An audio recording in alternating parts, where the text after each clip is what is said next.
Flight 571 Andes की पहाड़ियों से टकराकर क्रैश हो जाती है, जिसमें टोटल 45 लोग थे, पायलट, को पायलट एंड क्रू मेंबर्स को मिलाकर। आखिर कैसे? अब बचे थे 16 लोग जिन्होंने जीने के लिए बहुत बड़ी कीमत चुकाई। क्योंकि ड्यूरिंग दिस सर्वाइविंग खाना खत्म हो चुका था और आसपास ऐसा कुछ भी नहीं था जिसका शिकार करके खाया जा सके, सो उन्होंने एक ऐसा कदम उठाया जिसे एक इंसान सपने में भी नहीं सोच सकता। उन्होंने अपने ही माँ बाप, अपने दोस्त, अपने ही टीममेट्स का जो मर चुके थे उनका मांस खाया। क्या ये सच था? ये तीनों सवाल सुनने के बाद आपके मन में भी जिज्ञासा होगी कि आखिर इनका जवाब क्या है। क्या ये सरवाइव कर पाए, और अगर कर पाए तो कैसे कर पाए?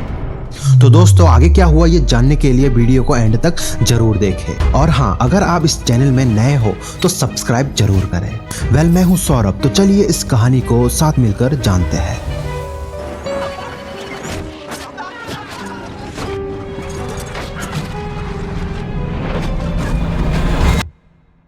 12 अक्टूबर 1972 ये एक खुशी का दिन था दोस्तों, क्योंकि उरुग्वे की old Christians rugby team chilli के सैंटियागो सिटी में एक मैच खेलने जा रही थी।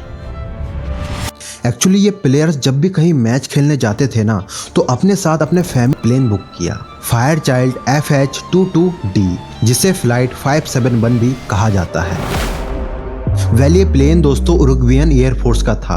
एक्चुअली उरुग्वे के डिफेंस सिस्टम में उस टाइम फाइनेंशियल क्राइसिस चल रहा था, सो उन्होंने सोचा कि प्लेन को ऐसे रखे रहने से अच्छा है हम इसको रेंट पे देकर थोड़ा बहुत पैसा कमाते हैं। In the 1970s, the Uruguayan Air Force utilized these aircraft for civilian transport. So air force वाले अपने प्लेन को रेंट पे दे देते थे। उस दिन प्लेन में टोटल 45 लोग थे, जिनमें से 9 क्रू मेंबर्स थे, पायलट और को पायलट को मिलाकर।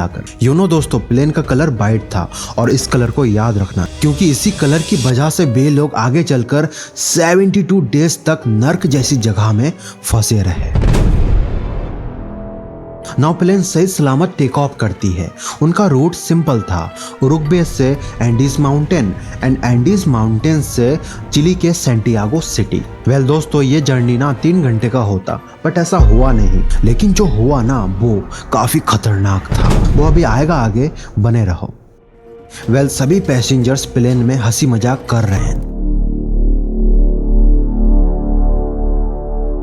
एक्चुअली ये दुनिया की सबसे खतरनाक पर्वत श्रृंखलाओं में से एक था, जहां तेज हवाएं, अचानक मौसम का बदलना, बर्फीले तूफान और जीरो विजिबिलिटी था। एंड अनफॉर्चुनेटली उड़ान के 1 घंटे बाद मौसम काफी खराब हो जाता है। इस खराब मौसम में आगे जाना मतलब मौत। इसीलिए दोस्तों प्लेन को मेंडोजा अर्जेंटीना में उतारा गया। क्योंकि मौसम क्लियर नहीं हो रहा था और रात भी काफ़ी हो गई थी, इसीलिए सभी ने डिसाइड किया कि आज की रात हम यहीं रुक जाते हैं और सुबह जैसे ही मौसम क्लियर होगा हम टेक ऑफ कर लेंगे। सभी ने वहाँ से थोड़ा बहुत खाने पीने का सामान खरीदा, जिसमें वाइन्स भी शामिल था। ये खाना और वाइन्स आगे चलकर इनके सर्वाइविंग में काफ़ी मददगार साबित हुआ, वो अभी आएगा आगे।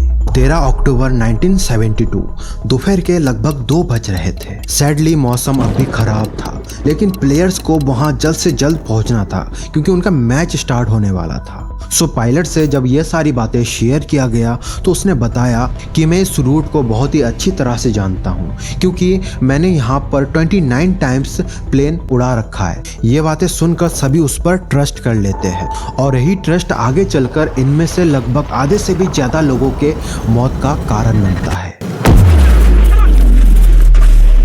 उस जमाने में नेविगेशन नहीं था, ना ही चिली के ATC यानी एयर ट्रैफिक कंट्रोल से बात कर लिया था 2-3 बार। एंड कुछ ही टाइम बाद को पायलट ने फिर से ATC को कॉल किया और लैंडिंग की परमिशन मांग ली, क्योंकि पायलट को लगा कि उन्होंने एंडीज माउंटेन पार कर लिया है। ये सुनकर ना चिली के एयर ट्रैफिक वाले थोड़ा सा शॉक्ड हो जाते हैं, क्योंकि उन्होंने इससे पहले जो लोकेशन बताया था वहाँ से चिली तक आने में लगभग 10 मिनट का समय लगता है, बट उन्होंने 3 मिनट बाद ही लैंडिंग की परमिशन क्यों मांग ली?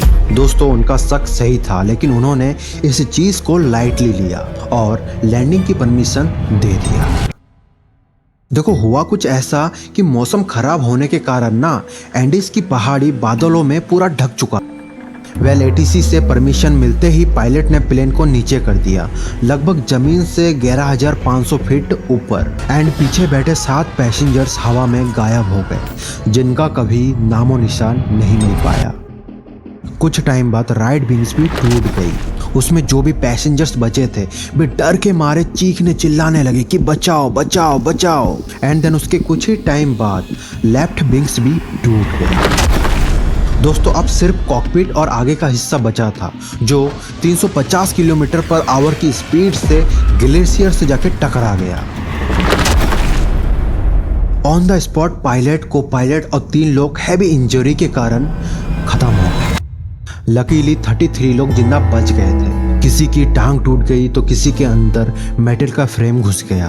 एंड दोस्तों कई लोग तो बेहोश भी हो गए थे, जिनमें से एक कोमा में चला गया था। The situation was very very very critical. Well दोस्तों ये तो सिर्फ ट्रेलर था, बट इनको क्या पता था कि असली मुसीबत तो अभी आने वाली है। अगर कहानी आपको अच्छी लग रही है तो लाइक जरूर करें। जब मैं इस सर्वाइवल के ऊपर रिसर्च कर रहा था ना, तो आगे की कहानी जानकर मेरी रूह कांप गई। तो चलिए जानते हैं आगे क्या हुआ। इस खतरनाक क्रैश के बाद 2 सर्वाइवर ऐसे भी थे जिनको ज्यादा चोट नहीं पहुंची थी, रॉबर्ट कैनेसा और गुस्तावो जर्विनो। लकीली ये दोनों मेडिकल स्टूडेंट भी थे, तो तुरंत ये काम पर लग जाते हैं ये देखने के लिए कि कौन कौन जिंदा बचा है और कैसे उन घायल लोगों की मदद करी जा सकती है। इस क्रैश में कुछ लोगों को काफी ज्यादा इंजरी आ रखी थी। उनमें से एक पैसेंजर था फर्नांडो पराडो, जो 23 साल का था। एंड उसके सर में गंभीर चोट लगने की वजह से वहां कोमा में चला गया था। सो उन दोनों मेडिकल स्टूडेंट ने जख्मी लोगों के जख्मों को कपड़ों से बांध दिया था, क्योंकि उनके पास कोई भी मेडिकल इक्विपमेंट नहीं था और उनसे जो भी बन पा रहा था ना वे वो कर रहे थे। जहाँ दिन में तो -3 डिग्री सेंटीग्रेड टेम्परेचर रहता है, बट रात को ये टेम्परेचर गिरकर -30 डिग्री सेंटीग्रेड तक पहुंच जाता है। मतलब दोस्तों इतनी एक्सट्रीम लेवल की ठंड कि वो इंसानों के हड्डियों तक को जमा दे। फिर सडनली इनको गैसोलीन की स्मेल आती है, तो उस प्लेन में जितने भी लोग सही सलामत थे वे सारे बाकी बचे जख्मी लोगों को बाहर निकालने की कोशिश करते हैं, क्योंकि उनको ये डर लग रहा था कि कहीं प्लेन ब्लास्ट ना हो जाए। बट दोस्तों जैसे ही वो बाहर आते हैं ना और देखते हैं चारों तरफ सिर्फ बर्फ ही बर्फ। मतलब दोस्तों ठंड इतनी कि वो जिंदा ही जम जाए, क्योंकि उस टाइम ना शाम के 3:30 हो रहे थे और जल्द ही रात होने वाली थी। तो उन्होंने डिसाइड किया कि आज की रात जैसे तैसे करके प्लेन के अंदर ही गुजार लेते हैं। कल तक तो रेस्क्यू टीम आ ही जाएगी और हम सही सलामत घर लौट जाएंगे। बट दोस्तों इनके सामने ना एक और बड़ी प्रॉब्लम थी कि जिस प्लेन के टुकड़े में ये रात गुजारने वाले थे उसका जो एक हिस्सा था वो पूरा ओपन था। एंड उसमें से जो ठंडी हवा है ना, बर्फ की जो ठंडी हवा है वो अंदर की तरफ आ रही थी। तो इससे बचने के लिए उन्होंने उस ओपन एरिया को सीट और स्नो से कवर कर दिया। एक्चुअली प्लेन का जो टेल वाला हिस्सा में जो भी सामान थे उनको उसी से ही काम चलाना पड़ा। उनको लग रहा था कि कल तक तो रेस्क्यू टीम आ जाएगी, क्योंकि अब तक तो उनके पास हमारे प्लेन क्रैश की खबर पहुंच गई होगी। सो इसी वजह से ये सभी रिलैक्स थे और आगे की कोई भी प्लानिंग नहीं कर रहे थे। दोस्तों आगे की प्लानिंग ना करना यही इनके सर्वाइविंग में सबसे बड़ी दिक्कत बनने वाली थी। वे सोचते हैं एक ही रात की तो बात है, जैसे तैसे काट लेते हैं। वेल दोस्तों उस छोटी सी जगह में 33 लोग थे। उनके पास लगभग 7 वाइन्स की बोतल थी, जिनमें से 5 उन्होंने आपस में बांटकर खा लिया था, ताकि जो दर्द है वो कम महसूस हो। दोस्तों बिना प्लानिंग के कि आगे क्या होगा, ऐसे खाना पीना इनको बहुत महंगा पड़ने वाला था। अब अगला दिन आ जाता है, यानी 14 अक्टूबर का मॉर्निंग। स्नो काफ़ी कम हो जाती है, लेकिन सैडली रात भर के अंदर 5 लोग और जो ज़्यादा जख्मी थे मर जाते हैं।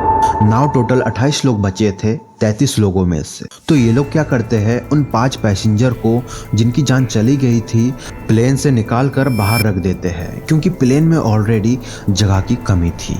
चूँकि कोई भी रेस्क्यू टीम नहीं आती है तो ये दिन भी रेस्क्यू के इंतजार में गुजर जाता है। नाउ ये लोग डिसाइड करते हैं कि अब हमें प्लान्ड तरीके से रहना पड़ेगा, वरना हम ज़्यादा दिन तक जिंदा नहीं रह पाएंगे। लिक्विड में इनके पास 3 वाइन्स की बोतल बची थी एंड कुछ ब्रांडी और बिस्की के बोतल्स भी थे। एंड हैवी मील में इनके पास 8 chocolate, nuggets, dates and diet plum थे जो नीचे बिखरे हुए थे, तो वे लोग उसको उठाकर इकट्ठा एक जगह रख देते हैं। एंड उनमें से एक सर्वाइवर को जिम्मेदारी दे देते हैं कि वो सबको बराबर बराबर राशन करें। दोस्तों इनके पास जितना भी खाना था ना वो 28 लोगों के लिए काफ़ी कम था। सो दिन में ये सिर्फ 1 बाइट चॉकलेट खाते थे एंड जो परफ्यूम का ढक्कन होता है ना इतना छोटा सा, उसमें बाइंस भर के सबको बराबर बराबर एक ढक्कन करके दे दिया जाता था। पानी के लिए उनके आसपास काफ़ी सारा स्नो था, बट इस एक्सट्रीम ठंड में उसको पिघलाना इम्पॉसिबल हो रहा था। जब जब उनको प्यास लगती तो वो स्नो को डायरेक्ट खाकर काम चलाते थे। एंड वे सभी मायूस हो जाते हैं ये सोचकर कि और कब तक हमें यहाँ पर रहना पड़ेगा और आखिर हम कब तक इस नर्क से बचकर घर लौट पाएंगे। सो इसी वजह से वे अपने एनर्जी को सोच समझकर खर्च कर रहे थे। ये लोग इस एक्सट्रीम सिचुएशन में सरवाइव कर रहे थे। वहीं दूसरी तरफ चिली, अर्जेंटीना एंड उरुग्वे में ये खबर फैल चुकी थी कि फ्लाइट 571 कहीं गायब हो गया है एंड उस प्लेन में जितने भी पैसेंजर्स थे वे सभी लापता है। और उस प्लेन की जो लास्ट लोकेशन थी, यानी जहां से पायलट ने लास्ट टाइम एटीसी को संपर्क किया था, उसी के आसपास चिली, अर्जेंटीना और उरुग्वे की search team search operation start कर देते हैं। जब ये सर्च ऑपरेशन चल रहा था ना तो एक दिन उनके ऊपर से एक प्लेन गुजरती है जिसे देखकर सभी खुश हो जाते हैं और हेल्प हेल्प करके चिल्लाते हैं। बट दोस्तों इनके खुशियों की चिंगारी ना बुझ जाती है क्योंकि वो प्लेन इन्हें देख नहीं पाता। थोड़े टाइम बाद दोबारा इनके सिर के ऊपर से एक और प्लेन गुजरता है। वे लोग दोबारा जोर जोर से चिल्लाते हैं कि हेल्प अस, एंड ये कहते कहते वे लिटरली रो देते हैं। बट अनफॉर्चुनेटली दोस्तों इस बार भी सर्च टीम इनको देख नहीं पाती है। जैसा कि स्टार्टिंग में मैंने बोला था कि प्लेन का कलर सफ़ेद था, सो इसी वजह से जो रेस्क्यू टीम है इन्हें देख नहीं पा रहे थे क्योंकि एंडीज की पहाड़ियाँ बर्फ की सफ़ेद चादर से ढकी हुई थी। इन्होंने लिपस्टिक से SOS लिखने का ट्राई किया, बट जैसे ही इन्होंने S लिखा ना लिपस्टिक सारा ख़त्म हो चुका था। सो इनका ये प्लान भी फेल हो गया। 12 अक्टूबर 1972 क्रैश के लगभग 8 दिनों बाद सर्च ऑपरेशन रोक दिया जाता है क्योंकि उन्हें लग रहा था कि इस एक्सट्रीम सिचुएशन में कोई भी जिंदा नहीं बचा होगा। वैसे भी 8 दिन कंटिन्यू ढूंढने के बाद उनके जिंदा होने का कोई भी सबूत नहीं मिला था। सो वो डिसाइड करते हैं कि जैसे ही मौसम थोड़ा क्लियर होगा तो उनके डेड बॉडी को ढूंढकर उनके फैमिली तक पहुंचा देंगे। दोस्तों ये न्यूज़ ना उस टाइम हर एक न्यूज़ चैनल पर सुनाया और दिखाया जा रहा था। इसी बीच सर्वाइवर्स को प्लेन के सीट के बीच में एक रेडियो मिलता है। एक रग्बी प्लेयर रॉय हार्डी, उसको इलेक्ट्रॉनिक का थोड़ा बहुत ज्ञान था, तो वो जैसे तैसे जुगाड़ करके उस रेडियो को ऑन कर देता है। बट दोस्तों यहाँ पर ना एक बहुत बड़ी प्रॉब्लम थी कि वो रेडियो वन वे कम्युनिकेशन वाला था। मतलब वे सर्वाइवर्स बाहर की न्यूज़ सुन तो सकते थे बट अपना मैसेज बाहर पहुंचा नहीं सकते थे। ये जानकर ना उनकी उम्मीद ही टूट गई। बट बची कुछ उम्मीद तब टूटी जब रॉय हार्डी ने ये सुना कि फ्लाइट 571 की सर्च ऑपरेशन रोक दी गई है क्योंकि वे सारे लोग मर गए हैं। The search operation for flight 571 have ये न्यूज़ सुनने के बाद ना सबके पैरों तले जमीन खिसक गई और वे जोर जोर से रोने लगे कि अब उनको कोई भी बचाने नहीं आने वाला। कुछ टाइम तक ये सिचुएशन ऐसी ही रहती है, फिर जैसे तैसे करके सभी एक दूसरे को संभालते हैं और कहते हैं जो भी हुआ अच्छा ही हुआ, अब हमें कोई भी बचाने नहीं आएगा, इसीलिए हमें खुद को ही बचाना पड़ेगा।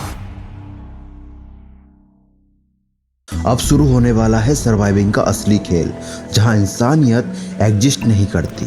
दोस्तों खाना लगभग खत्म हो गया था एंड लकीली फर्नांडो पराडो को होश भी आ गया था जो कोमा में था। होश में आने के बाद उसे पता चलता है कि उसकी माँ अब इस दुनिया में नहीं रही और उसकी सिस्टर जो काफ़ी जख्मी थी वो भी कुछ टाइम बाद गुजर गई। एक साथ दो इतने बड़े बड़े इवेंट हो गए उसके साथ, इसी वजह से वो बहुत ज़्यादा दुखी हो गया था एंड वो काफ़ी रोया भी। एंड उन सारे सर्वाइवर में से वो काफ़ी स्ट्रॉन्ग भी था। जैसा कि मैंने बताया खाना काफ़ी कम था, तो इस सर्वाइवर ने चॉकलेट से कवर्ड मूंगफली को 3 दिन तक थोड़ा थोड़ा करके खाया। Can you imagine? वेल दोस्तों, अब खाना ऑलमोस्ट ख़त्म ही हो गया था एंड वे लोग फंसे थे 3800 मीटर की हाइट पर, जहाँ ना तो पेड़ पौधे थे और ना ही कोई जानवर जिसका शिकार करके खाया जा सके। 11 दिन तक ना खाना पूरी तरह से खत्म हो चुका था। कुछ सर्वाइवर ने तो भूख के मारे प्लेन का जो लेदर सीट होता है ना, उसको खाना शुरू कर दिया था, बट वो खाने से भी काफी ज्यादा बीमार पड़ गए। इसीलिए सभी ने डिसाइड किया कि अब कोई लेदर सीट नहीं खाएगा। वेल ऐसी सिचुएशन में भूखे मरने के अलावा उनके पास कोई ऑप्शन बचा नहीं था। सो अब उन्होंने एक ऐसा डिसीजन लिया जो इंसानियत की रूह कपा दे कि अगर अब हमें जिंदा बचना है तो हमें हमारे फैमिली फ्रेंड्स के जो डेड बॉडी है उसको खाना पड़ेगा। इसके अलावा हमारे पास कोई ऑप्शन नहीं है। अगर हम ऐसा नहीं करते तो हम भूखे मर जाएंगे। ये सुनते ही कई लोग चीखने चिल्लाने लगे कि कैसी बात कर रहे हो, कि मैं अपने माता पिता फ्रेंड्स फैमिली को कैसे खा सकता हूँ। सभी पैनिक कर रहे थे ये सुनने के बाद, बट अनफॉर्चुनेटली उनको ये कदम उठाना पड़ा। वेल जिसको सबसे पहले ये आइडिया आया था रॉबर्टो कैनेशा, उसने ही सबसे पहले खाया। फिर और भी कुछ लोगों ने खाने की कोशिश करी, बट उनसे हजम नहीं हुआ और उन्होंने वॉमिट कर दी। एंड देन उस टाइम तो उन्होंने खाने से इनकार कर दिया। फिर जब 2 दिन गुजर जाते हैं जैसे तैसे करके, तो अब उनसे भूख सहन नहीं हो रही थी। मतलब सिचुएशन ऐसी हो गई कि अगर ये ना खाए तो मर जाएंगे। सो फाइनली सभी ने ना चाहते हुए भी इंसानी मीट को अपना खाना बनाया। वेल दोस्तों, अगर आप ऐसी सिचुएशन में होते तो आप क्या करते? प्लीज कमेंट करके जरूर बताइएगा। 29 अक्टूबर 1972 उन सभी को एक बहुत बड़ी तूफान की आवाज गरजती हुई सुनाई दी। पता चलता है कि अचानक एक एविलांस यानी बर्फीला तूफान आ रहा है। ये तूफान इतने तेजी से आया ना कि जिस प्लेन के टुकड़े में वे लोग रह रहे थे उसके अंदर पूरा बर्फ भर जाता है। दुर्भाग्य से 8 लोग इस तूफान का शिकार बन जाते हैं और दम घुटने की वजह से ऑन द स्पॉट खत्म हो जाते हैं। अब बचे थे 19 लोग। वेल ये लोग भी बर्फ के अंदर दबे हुए थे। पराडो जो कि काफी होशियार थे, उन सारे सर्वाइवर में से वे एक मेटल के प्लेट से एक होल बना लेते हैं जिससे सबको सांस लेने में काफी आसानी होती है। उस मेटल प्लेट से 2 दिन कंटिन्यू खोदने के बाद फाइनली वे बाहर निकलने के लिए टनल बना लेते हैं। और जैसे ही वे बाहर निकलते हैं ना, तो देखते हैं एक और बर्फीला तूफान आ रहा है। सो दोस्तों, जिंदा रहने के लिए वे दोबारा उसी गुफा में घुस जाते हैं। जैसे तैसे 3 दिनों तक उस गुफा में फंसे रहने के बाद वे बाहर निकलते हैं और देखते हैं मौसम पूरा क्लियर हो चुका था एंड धूप भी निकली हुई थी। बाहर निकलने के बाद ये सभी आपस में डिस्कस करते हैं कि अगर हमने बचने के लिए कुछ नहीं किया तो हम में से सभी एक एक करके मरते रहेंगे। देखो, मदद तो आने से रही, सो इंतजार क्यों करें, और अगर मरना ही है तो आखिरी दम तक बचने की कोशिश करते हुए मरेंगे। कैनेसा, पराडो और बिजेंटिन जो काफी स्ट्रॉन्ग थे, तो इन तीनों ने डिसाइड किया कि वे इस बर्फीले नर्क को पार करके इंसानी बस्ती तक जाएंगे और मदद लेकर आएंगे। कहने और सुनने में तो आसान लग रहा होगा, राइट?